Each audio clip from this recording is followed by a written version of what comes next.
তুষি ভরকে যায়। এক চোট হতচেতনায় দুলে ওঠে দৃষ্টি। বুঝতে না পেরে বলল, আমি কি কিছু ভুল করলাম? ইয়াসিরের চোখের মনি বরফের ন্যায় ফ্যাকাশে, চাউনি সুস্থির, শক্ত মুখে শুধু ঢোক গিলল একটু। আগের চেয়েও কঠিন স্বরে বলল, তুষি বুঝল না কিছু। এই তো ভালো ছিল মানুষটা, হঠাৎ কি হলো? তার বিভ্রমের মাঝে ঝট করে কোনোই টান মেরে দাঁড় করালো ইয়াসির। তোপে ফার্স্ট এডের বক্সটা পড়ে গেল মেঝেতে। ভেতরে জিনিসপত্র ছড়ালো দিকবিদিক। তুষি চমকে গেল, বুক কাঁপল। হতভম্ব চোখ সরাসরি পৌঁছালো মানুষটার দৃষ্টিতে। ইয়াসিরের চোখে একরকম দুর্বোধ্য আগুন, না রাগ না ক্ষোভ, কেমন অন্যরকম এক অস্থিরতায় ঝলসে যাচ্ছে। অথচ আর এক দণ্ড থামল না সে। হাতটা হিড়হিড় করে টানতে টানতে দৌড় অব্দি নিয়ে এলো তুষিকে। তারপর উচ্ছিষ্টের ন্যায় ছুঁড়ে ফেলল ঘরের বাইরে। থুবড়ে পড়তে পড়তেও দেয়াল ধরে নিজেকে সামলায় তুষি। হতবাক চোখে ফিরে চায় পেছনে। কিংকর্তব্য বিমূঢ় মেয়েটা কিছু বলার সুযোগ অবধি পেল না। মুখের ওপর ধরাম করে দরজা আটকে দিল ইয়াসির। সে উৎকট শব্দে তুষির বুক ভেঙে যায়। একটা সূক্ষ্ম হাহাকারে রেখা ফুটে ওঠে চোখে। মেঘের মতো ঝুপ করে অন্তঃপুরে ঘনিয়ে আসে অন্ধকার। ও কী করেছে যার শাস্তি হিসেবে এইভাবে ঘর থেকে বের করে দিতে হবে? তুষির ঠোঁট ফুঁড়ে আওয়াজ এলো না। চোখের ভেতর কাঁপন, কিন্তু কান্না আসছে না তো। কান্না তো এক মুক্তির নাম। তুষির বোধ হয় এইটুকু মুক্তি পাওয়ার অধিকার নেই। মেয়েটা চুপচাপ মাথা নুয়ে পা বাড়ালো ফিরতে। আচমকা খেয়াল পড়ল গায়ে ওড়না নেই। এবার সচেতন চিত্তে নড়ে চড়ে উঠল সে। ওড়না কি ভেতরে ফেলে এসেছে? এমা তড়িঘড়ি করে দরজা ধাক্কা দিতে গিয়েও হাতটা ফেরত আনলো আবার। না বাবা, থাক। এখন ঘটনা বাড়াতে গেলেই হিতে বিপরীত হয়ে যাবে। বিটকেলটা আহত বাঘের মতো ক্ষেপে আছে। এর চেয়ে কাল থানায় চলে গেলে চুপি চুপি গিয়ে নিয়ে আসবে ও। তুষি সব হিসেব মিলিয়েও শান্তি পেল না। ইয়াসিরের শরীরে এত আঘাত, খায়নি। ও যে তখন তনিমাকে বলল ও সব করে দেবে। এখন যদি ওনার কিছু দরকার পড়ে। ইস, তুষির মন খারাপ তরতর করে বাড়ল, বই কি কমেনি। ফোঁস করে শ্বাস ফেলল, রওনা করলো ঘরে। প্রথম সিঁড়িতে নামতেই নিচে বসার ঘরে বিশাল সাইজের ঘড়িটা ঢং ঢং করে উঠল। নিশ্চুপ বাড়ির ওই শব্দে লাফিয়ে উঠল তুষি। ভয়ে পাটা হড়কে যেতে ধরলেই ধরফড়িয়ে সিঁড়ির হাতল চেপে ধরল আবার। তুষি বুকে থুতু ছেটায়, কি ভয়টাই না পেয়েছে। বাবারে বাবা, মেজাজ খারাপ করে তাকালো ঘড়ির দিকে। 12টা 15 বাজে। এই রে, আজ তোর জন্মদিন। সারাদিনের এক একটা কাণ্ডে মনেই ছিল না। তুষির এমনি মন ভালো নেই, তার মাঝে জন্মদিনের কথায় দুঃখ বেড়ে গেল আরও। দাদির কথা ভাবতেই টনটনিয়ে উঠল বুকের ধার। দাদিকে ছাড়া এটা তুষির প্রথম জন্মদিন। প্রতি বছর দাদি সকাল সকাল সেমাই বানাতো। ঘুম থেকে টেনে টুনে তুলতো তুষিকে। কত আদর যত্ন করে সেমাই মুখে তুলে দিয়ে বলতো, লবুখা, তোর আজকা জন্মদিন না? এই দিন না আইলে এই সুন্দর নাতিটারে আমি কই পাইতাম? একদলা কান্নায় তুষির গলা আটকে এলো, কিন্তু কাঁদল না। ওই একটু ছোট্ট ঢোক গিলল, বরাবরের মতো চাপা দিল সেসব। আচ্ছা, দাদি কেমন আছে? বুড়ো মানুষটা একা একা কী করছে ওকে ছাড়া? তুষি আর ঘরে ফেরার ইচ্ছে হলো না। ওর জন্মদিনে দাদি নেই তো কি, ইউসা তো আছে। দাদির পর ওর আরেক বন্ধু। তুষি যদি গিয়ে জন্মদিনের কথা জানায়, মেয়েটা নিশ্চয়ই ভীষণ খুশি হবে। ও চটপট রওনা করলো সে পথে। ইউসা বেশিরভাগই রাত জেগে পড়ে, এখনও জেগেই আছে হয়তো। হলো তাই। ভেজানো দৌড়টাকে হালকা একটু ঠেলতেই চোখে পড়ল সোজাসুজি টেবিলে। ল্যাম্পশেড জ্বলছে। ইউসার মাথা নিচু। এতক্ষণের সব বিষাদ নিমিষে হাওয়ায় উড়িয়ে দিল তুষি। পা টিপে টিপে ঢুকলো ভেতরে। একদম পেছনে দাঁড়িয়ে মৃদু শব্দে চেঁচালো, ভাউ! ইউসা ভয় পেল না, চমকেও গেল না, বরং চোখ তুলে চাইতে আকাশ ভেঙে মাটিতে পড়ল তুষি। হাসি মাখা মুখপানা দপ করে নিভে গেল তার। ব্যস্ত হয়ে বলল, ইউসা, তুমি কাঁদছো? ইউসা মাথা নাড়িয়ে নেয়, ডুকরে ওঠে। বাম চোখের জল রেখার মতো গড়িয়ে পড়ে সামনে রাখা অ্যালবামে। তুষির মনোযোগ ওতে নেই। ধরফড়িয়ে মেয়েটার পাশে বসল সে। উদ্বিগ্ন হয়ে বলল। কি হয়েছে তোমার? আমাকে বলো না, কেউ কিছু বলেছে তোমাকে? ইউষা ঠোঁট টিপে কান্না আটকায়, মাথা নাড়ে দুপাশে। তাহলে বলো না আমায় প্লিজ। ইউষা দম নিল, থেমে থেমে জানালো। আজ আমার জন্মদিন তুষি। তুষির চোখ শৃঙ্গে, বিহ্বলতায় ফাঁকা হলো অষ্টপুট। অবাক হয়ে ভাবল। আজ ইউষারও জন্মদিন? অমনি হাসল সে। তোমার জন্মদিন? এটা তো অনেক ভালো খবর ইউষা। এজন্য তুমি কাঁদছো কেন? জন্মদিনে কেউ কাঁদে বোকা মেয়ে? এটা তো খুশির ব্যাপার, তাই না? কিন্তু এই জন্মদিন এলে যে বাড়ির কেউ খুশি হয় না তুষি, কেউ হয় না। উল্টো সবার মন খারাপ হয়ে যায়। মা কাঁদে, বাবা ছটফট করে, দীর্ঘশ্বাস ফেলে শুধু। বড় মা, চাচু, মেঝু ভাইয়া, দিদুন কেউ হাসে না জানো। মন মরা হয়ে ঘুরে বেড়ায় সবাই। হ্যাঁ, ওরা আমাকে গিফট দেয়, উইশ করে, কেকও কাটে, কিন্তু আমি জানি ওদের কারোর ভেতরে কোনো আনন্দ থাকে না। তুষি আশ্চর্য হয়ে বলল। ওমা, কেন এমন করে কেন সবাই? আচ্ছা, সবার কথা বাদ, তোমার মাও খুশি না? সে কেন কাঁদে ভাই? মেয়ের জন্মদিনে কাঁদে এরকম মা আমি কসমিন কালেও কোথাও দেখিনি। You not see? যেখানে তুমি এ বাড়ির একমাত্র মেয়ে, সেখানে সবার তো। মাঝপথে থামিয়ে দিল ইউষা, বিমর্ষ গলায় জানালো। আমি বাড়ির একমাত্র মেয়ে নই তুষি। তুষির ভ্রু বেঁকে এলো। তবে ইউষা চোখের পানি মুছল, বন্ধ করা অ্যালবামটা খুলে রাখলো সামনে। এটা দেখো। তুষি তাকায়, একজোড়া শিশুর ছবি, ধবধবে সাদা তোয়ালেতে মোড়ানো। এত ছোট, রোগা, ঘুমাচ্ছে ওরা। তুষি শুধায়। এরা কারা? ইউষা একটা ছবিতে আঙ্গুল ধরে দেখালো। এটা আমি, আর এটা আমার বোন, আমার যমজ বোন। তুষির চোখে হোঁচট খেলো। ছবিটা আরও ভালো করে দেখলো এবার, বিশদ কৌতূহল নিয়ে বলল। যমজ, কিন্তু চেহারায় মিল নেই যে। দুটো বাবু তো আলাদা, একজন একটু ফর্সা, আরেক। ইউষা ক্লান্ত কণ্ঠে বলল। যমজ মানেই সবসময় চেহারা এক হয় না তুষি। যমজ অনেক রকমের হয়। সব থেকে বড় প্রধান দুটো কারণ হচ্ছে আইডেন্টিক্যালি টুইন্স, আরেকটা নন আইডেন্টিক্যালি টুইন্স।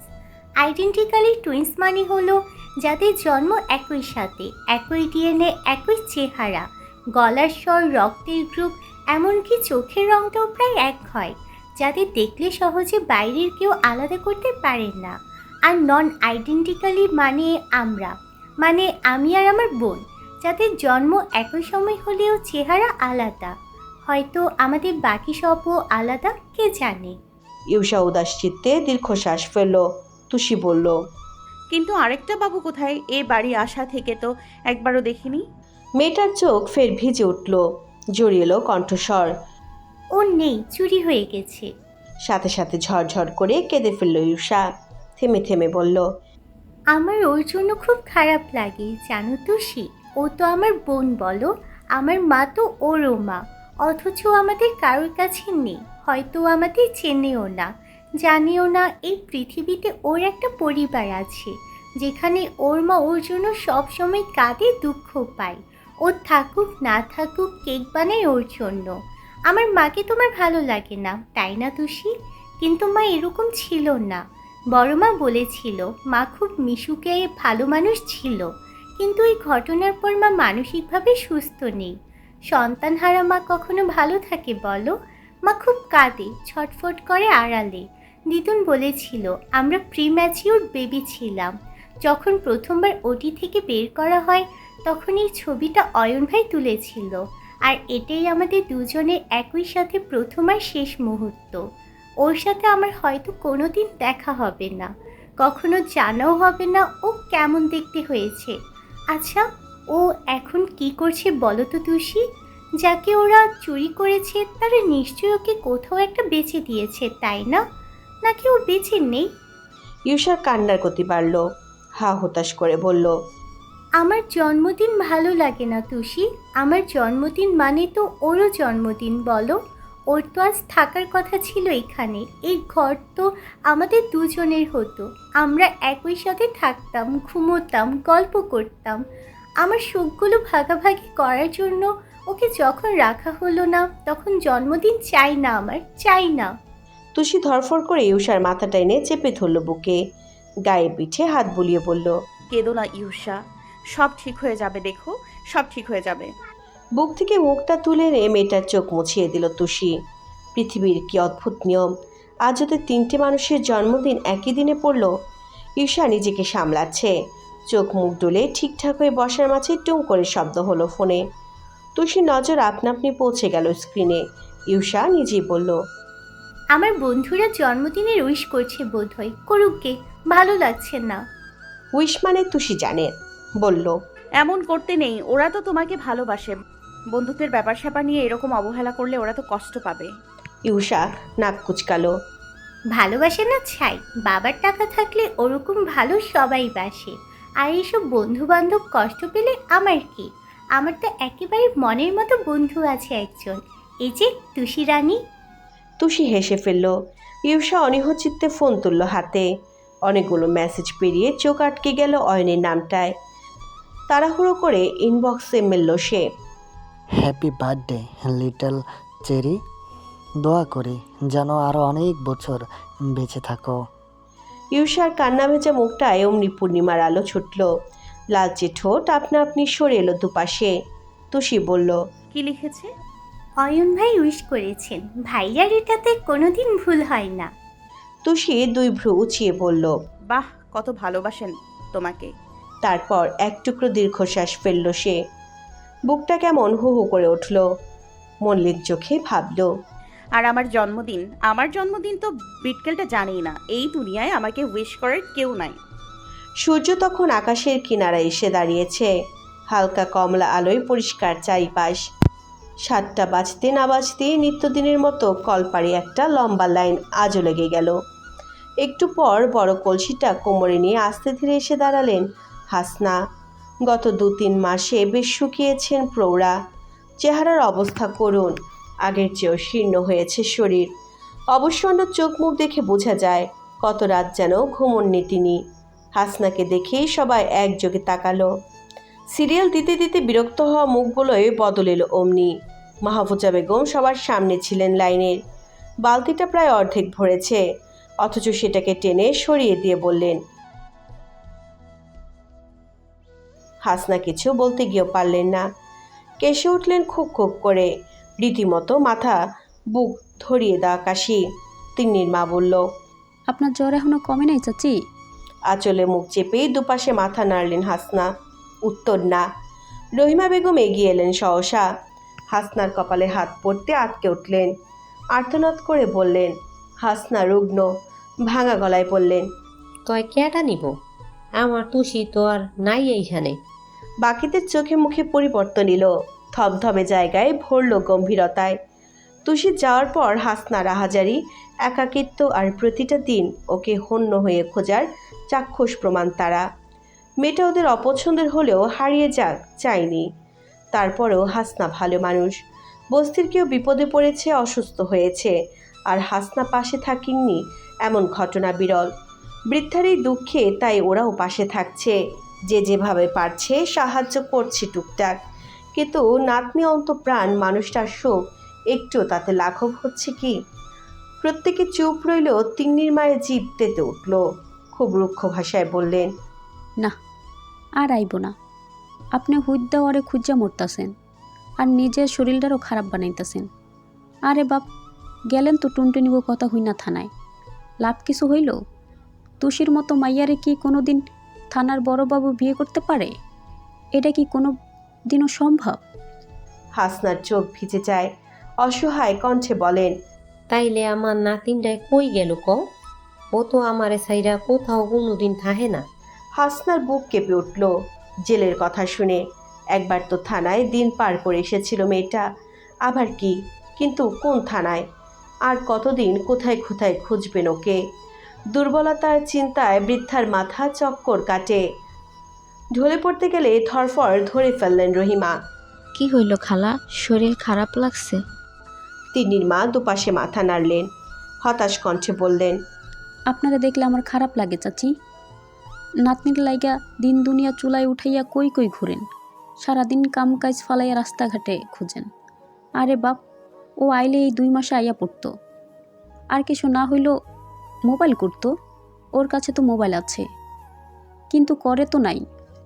এখন ও চিন্তা থুইয়া নিজের একটু যত্ন লন। রহিমা ধমকালেন। আহা, তুমি থামবা? দেখতাছো অসুস্থ মানুষ, তার মধ্যে এইসব বাহিক্কা পেশাল। তুমি তোমার বালতি ভইরা যাও এহেনতে। তিন্নির মা মুখ বাঁকালেন। যাইতাছি। তোমার লাইগা দরদ একটু বেশি। আমার বাপু এত পীড়িত নাই। কলপাড়ের এক পাশে কেটে কুটে ছেঁচে রাখা গাছ ছিল। রহিমা, আসিয়া আরও একজন মিলে হাসনাকে ধরে ধরে বসালেন। আসিয়া মাথার তালুতে পানি দিলেন, কাপড় দিয়ে বাতাস করতে করতে বললেন। খালা, শুনতে খারাপ লাগলেও তিন্নি মার কথায় কিন্তু ভুল নাই। একবার ভাইবা দেখেন, তুষি হারাই যাওয়ার মাইয়া না। রাস্তাঘাটে যেমন চলে, যে বেড়া মানুষের মতো চাল চলন ওরে কাবু করা সহজ কাম না। আমার মনে হয় ও নিজে থেকে পালাইছে। রহিমা বললেন। কি যে কও তুমি? ও কার লগে পালাইব? পোলাগোলাগে প্রেম কইরা ভাগার মাইয়া কি ও? ওই এইসবের আশপাশ দিয়েও যায়। ওরে কিছু কইলেই ও উল্টা 10টা গালি দিত।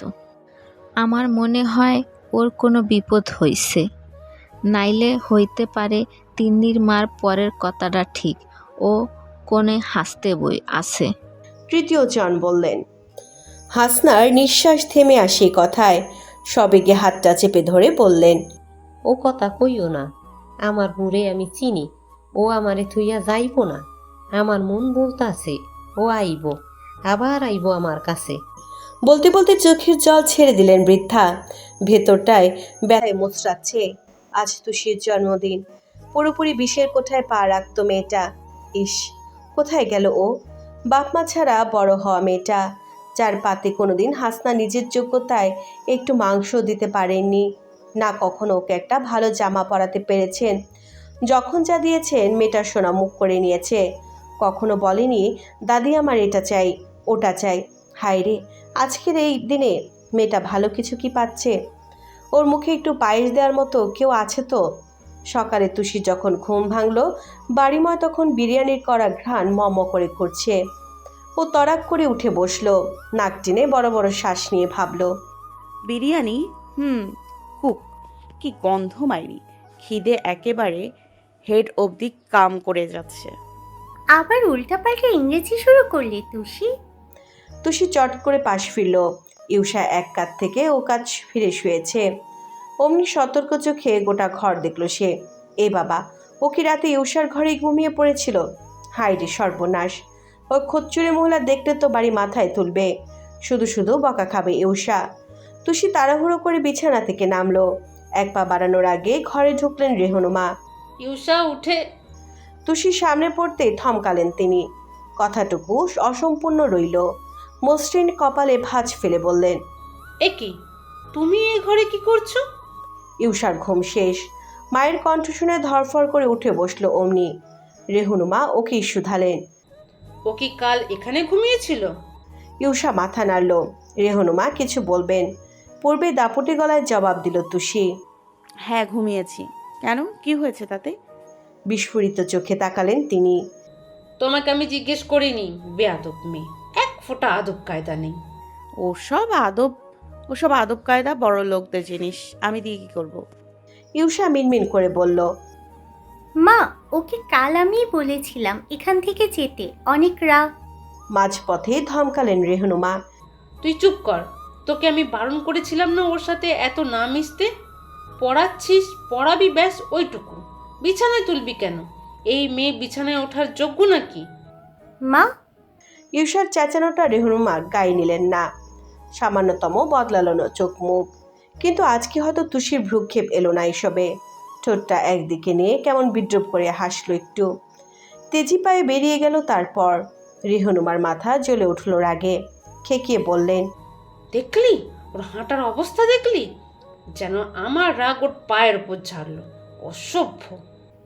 তোমার এবার কি দরকার ছিল ওকে এসব বলার? সবসময় ওর সাথে এমন করো কেন তুমি? তোকে এত কথা বলতে হবে না, চুপচাপ তৈরি হয়ে নিচে আয়, সবাই অপেক্ষা করছে। ইউষা ঠোঁট টিপে বসে রইল। মেয়ের ফোলা ফোলা মুখটা দেখে এতক্ষণে হাসলেন রেহনুমা।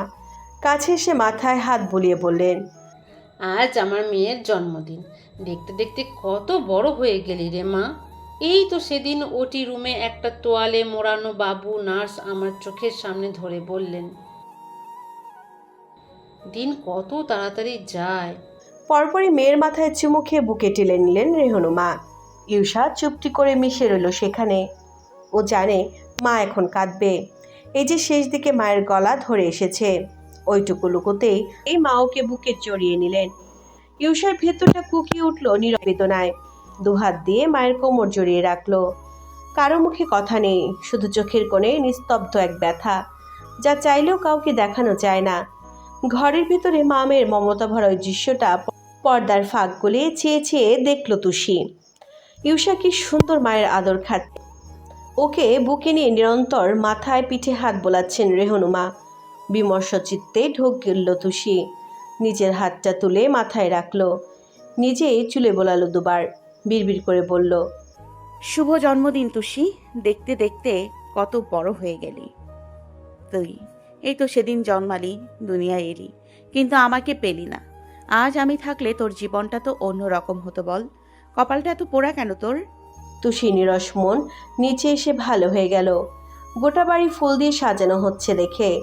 বসার ঘরে একটা ফার্নিচারও নেই, সব সরিয়ে বিশাল এক জায়গায় বের করা হয়েছে। সদর গেটটাও ইউ শেপ করে ফুল দিয়ে সাজাচ্ছে কয়েকজন। সাইফুল আজ অফিসে যাননি, শওকতও বসে থাকলেন না ঘরে। দুই ভাই মিলে এটা ওটা নিয়ে ছোটাছুটি করছেন। রান্নাঘর থেকে শব্দ আসছে অনেক, ওখানে অনিশ্চয় আয়োজনের কমতি নেই। তুষি নিজে থেকে এসবের কারণ বুঝে নিল। আজ ইউষার জন্মদিন তো, তাই। কিন্তু বেহায়া চোখ জোড়া ঘুরিয়ে ভিন্ন কাউকে খুঁজল সে। খুব ফর্সা শক্ত একটা মুখ, যেখানে মিষ্টি কথা নেই, এক ফোঁটা নম্রতা নেই, তাও তুষি খুঁজল। বুকের কোষগুলো ছটফট করে উঠল তাকে দেখার আশায়। অথচ ওর তো একটু হলেও রাগ করার কথা। কাল যেভাবে নিষ্ঠুরের মতো বিটকেলটা ওকে ঘর থেকে বার করে দিল, তুষির তো এসবই করা উচিত, কিন্তু পারছে না কেন? প্রেমে পড়লে বুঝি মানুষ নির্লজ্জও হয়? তার ভাবনার মাঝে কোত্থেকে ছুটে এলো মিন্তু। একটা শক্ত কাগজ বাড়িয়ে দিয়ে পড়ল। সরি। তারপর সতর্ক চোখে আশপাশটা দেখলো মিন্তু। ভুল করে মুখ থেকে ভাবি বেরিয়ে যাচ্ছিল। না, মেজো ভাইয়া নেই। হাঁপ ছাড়ল সে, বলল, বাঁচলাম। এই তুষিপু, দেখো তো কার্ডটা কেমন হয়েছে। ইউষার জন্য বানিয়েছি। তুষি সাগ্রহে হাতে নেয়। কার্ডের ভেতরে একটা কার্টুন আঁকা। মেয়েটার মাথায় ৬-৭টা চুল, কুড়ালের মতো দাঁত কপাটি ঠোঁট থেকে বেরিয়ে এসেছে। নিচে লেখা হ্যাপি বার্থডে রাক্ষসী। তুষি হেসে ফেলল, জিজ্ঞেস করল, এটা কি উইশা? উচ্ছ্বসিত চোখে মুখে নাড়ল মিন্তু, বলল, ওকে আমার চোখে এমনই দেখতে। কেমন হয়েছে বলো। তুষি ঠোঁট চেপে হাসল, বলল, তাও সুন্দর। ইউ আর টোলেন বয়। আরে ওটা ট্যালেন্ট, আর কথাটা ট্যালেন্টেড। এত শক্ত কথা আমার মুখে আসে না। আচ্ছা যাকগে, আমি এখন যাই, লুকিয়ে রাখি। ও যখন গিফট চেয়ে চেয়ে পাগল হয়ে যাবে তখন দেব। তারপর যা একটা লুক দেবে না আমাকে, তারাও করতে পারে। মজা হবে না? উত্তরের অপেক্ষাও ছেলেটা করল না। দুরন্ত পায়ে চলে গেল দৌড়ে। ছোটখাটো ছেলেটার দিকে চেয়ে চেয়ে তুষির হাসিটা মুছে গেল হঠাৎ। বিদীর্ণ দীর্ঘশ্বাসের ঝুলি ঠিকরে এলো বুকে হতে। ইস, আজ যদি ওরও একটা ভাই থাকতো। ভাই তো দূর, ওর জন্য সৃষ্টিকর্তা কাউকেই রাখলেন না। কিন্তু আজকাল তুষির মন একদিকে খেই হারিয়ে ফেলেছে। ভুল করে স্বপ্নের রাজ্যে এনে বসিয়েছে একজনকে, ইয়াসির। কিন্তু মেয়েটা জানে ইয়াসিরের মনের কোথাও ও নেই। ইয়াসির ভাবেও না ওকে নিয়ে, ভাববেই বা কেন? কোথায় সে আকাশের চাঁদ, আর তুষি মাটিতে দাঁড়িয়ে থাকার সামান্য বামন। ওদিকে হাত বাড়ানোর সাধ্য ওর আছে। মন কিভাবে চলে গেল ও জানে না। তুষি চেয়েও মনের রাশ টানতে পারিনি। কিন্তু সে বোঝে, একটা বস্তির মেয়ে যে কিনা এর ওর পকেট থেকে টাকা চুরি করত, তার ইয়াসিরকে চাওয়ার যোগ্যতা নেই। তুষি তো পেতেও চাইছে না। ইয়াসির ভালোবাসুক না বাসুক, ও বাসবে এইভাবে নীরবে, চুপি চুপি সারা জীবন ভালোবাসবে। মেয়েটার ধ্যানের সুতো ছিল অয়নের ডাকে। এই তুষি, এদিকে এসো। নড়ে চড়ে চপল পায়ে এগুলো সে। অয়ন একটা টুলের উপর দাঁড়িয়ে, পায়ের কাছে কতগুলো ফুল, সেসব দেখিয়ে বলল, এখান থেকে একটা একটা করে ফুল দাও আমাকে। মিন্টুটা তো ফাঁকিবাজ না, কাজের কথা বলতে পালিয়েছে। আচ্ছা আমি দিচ্ছি। ফুলগুলো ভীষণ সতেজ, টসটসে লাল গোলাপগুলো দেখে তুষির মন ভালো হয়ে গেল। এক থোকা হাতে নিয়ে বলল, এগুলো কি আপনাদের বাগান থেকে আনা? না তো, কি না, কেন? খুব সুন্দর, এখনো গায়ে শিশির লেগে আছে। আমার গোলাপ যে কি ভালো লাগে। ফুলের ওই স্নিগ্ধ পাপড়িতে তুষির মুগ্ধ নজরজোড়া অয়ন মন দিয়ে দেখল। পরপরই তাড়া দিয়ে বলল, আচ্ছা এখন তাড়াতাড়ি দাও, অলরেডি লেট হয়ে গেছে। তুষি তৎপর থোকা ভর্তি গোলাপ বাড়িয়ে দেয়। ঠিক তক্ষুনি চৌকাট মারিয়ে বাড়ি ঢুকলো ইয়াসির। একদম নাক বরাবর ওই চিত্রটার চোখ যেতে পাজোড়া আপনা আপনি থামলো তার। স্বভাবসুলভ ভাঁজ বসলো ভ্রুতে। মাথায় এলো গতকাল সকালের কথা। বাগানে অয়ন তুষিকে ফুল দিচ্ছিল, আর আজ তুষি। ইয়াসির নিচের ঠোঁট দাঁতে পিষে চেয়ে রইল কিছু পল, পরপরই মাথা নড়ল দুপাশে, যেন উড়িয়ে দিল এসব। বরাবরের মতো ভারী স্বরে ডাকলো, অয়ন। ঘাড় ঘুরিয়ে চাইল সে, ফিরল তুষিও, সাথে সাথে শির দ্বারা সোজা করে ফেলল। ইয়াসির এগিয়ে এলো। অয়ন বলল, এনেছ? চাচ্ছু কতবার যে তোমার কথা জিজ্ঞেস করলেন। হ্যাঁ, লিস্ট মিলিয়ে দেখ। অর্কিড সহ সাজগোজের কিছু জিনিসপত্র কম পড়েছিল, সেসবে আনতে গিয়েছিল ইয়াসির। সব কিছু টেবিলে নামিয়ে রাখার পরেও আরও একটা প্যাকেট দেখা গেল হাতে। অয়ন কৌতূহলে শুধালো, ওটাতে কি? ইয়াসির হাতের দিকে দেখলো, তারপর ঠান্ডা আর চোখে এক পল তুষির পানি চাইল। মেয়েটা বিমোহিত চাউনে তটস্থ হলো সহসা, থতমত খেয়ে সরে গেল আরেকদিকে। দু শব্দে জবাব দিল ইয়াসির, কেক। কেক? বাড়ি থেকে আনা কেক? ছোট মাতা ইউসার জন্য নিজের হাতে কেক বানায়? ভাইয়া তুমি আবার আনলে যে? এমনি, তুই তোর কাজ কর। ইয়াসির চলে গেল। একদম সোজা গিয়ে ঢুকলো রান্নাঘরে। পুরোটা পথ চেয়ে রইল তুষি। অয়ন ফের ডাকলো, তুষি। নড়ে উঠল ও। হুম। দাও, ঠোসা না, একটা একটা করে দাও, লাগাতে সুবিধা হবে। ইউসা হাজির হলো কিছু সময় পর, গায়ে টুকটুকে লাল জামা, সাজগোজ শূন্য। তুষি অয়নকে দেখে সোজা এখানে এসে দাঁড়ালো ও। অয়ন ওকে দেখেনি। ইউসা ফিসফিস করে বলল, আমি দি। তুষি মুচকি হেসে মাথা নাড়ল। ফুলগুলো ওর হাতে দিয়ে বিদায় নিল আস্তে করে। অয়ন কাজে ব্যস্ত, ওভাবে বলল, বাড়িতে তো আজ অনুষ্ঠান, তুমি এখনো তৈরি হওনি যে? ইউসার নিভূষর। কি পরবো? অয়ন বলল, শাড়ি পরবে, শাড়ির মতো সুন্দর পোশাক আর আছে? তারপর ওপাশ ফিরে মাথা নুয়ে হাসল অয়ন। চোখের পর্দায় ভেসে উঠল সেদিনের সেই মুহূর্ত। প্রথমবার তুষির শাড়ি পরে ওর সামনে এসে থামা, কিন্তু অধৈর্য চিত্তে প্রশ্ন করল ইউসা, তোমার শাড়ি অনেক পছন্দ অয়ন ভাই। চমকে পিছে ফিরল ছেলেটা। হোঁচট খেলেও ইউসাকে দেখে তাড়াহুড়ো করে তাকালো চারিদিকে। ইউসা বলল, কাকে খুঁজছো? অয়ন নিজেকে সামলায়, হেসে মাথা নাড়ে দুপাশে। ইউসার অত শত ভাবার ইচ্ছে নেই। অয়ন কাছে থাকলে বিশ্ব ভুলে যায় সে। হেসে ফুল বাড়িয়ে দিল মেয়েটা। অয়ন নিষ্প্রভ চিত্তে নিল। টানেলে লাগাতে লাগাতে আরেকবার দেখলো আশপাশ। 2 মিনিটে কোথায় গেল তুষি? তুষি রান্নাঘরের দরজার এক কোণে এসে দাঁড়িয়েছে।